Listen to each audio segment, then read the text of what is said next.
ఈ కుండను చూడండి. మట్టితో తయారైంది ఈ కుండ. కానీ నాకిది చాలా ఇష్టమైనది. చిన్నతనంలో అమ్మ ఇందులోనే వెన్న దాచిపెట్టేది. నాకది ఎప్పుడైతే తెలిసిపోతుందో నేను వెంటనే ఆ కుండను పగలగొట్టి అందులో ఉన్న మొత్తం వెన్నని తినేసేవాడిని.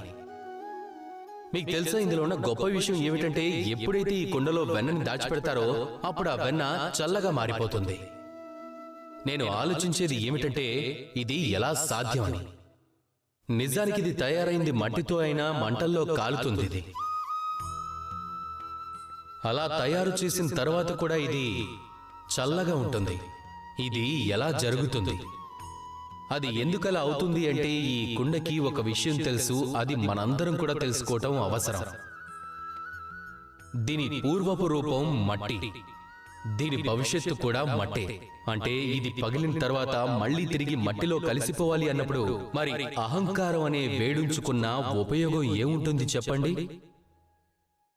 కేవలం ఇదే ఒక సారాంశం. మనుషుల జీవితాలకు కూడా అది మనం అర్థం చేసుకోవాలి, నేర్చుకోవాలి, ఆచరణలో పెట్టాలి.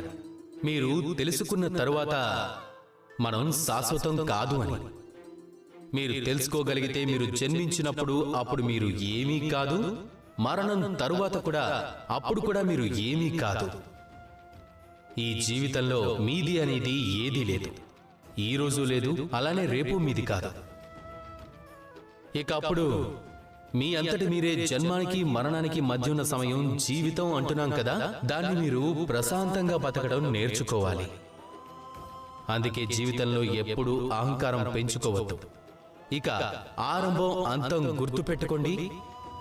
ఈ రోజు నుంచి జీవితం ప్రశాంతంగా సంతోషంగా గడుస్తుంది. మనసు కూడా ఎంతో ప్రశాంతంగా చెప్తుంది రాధా కృష్ణ.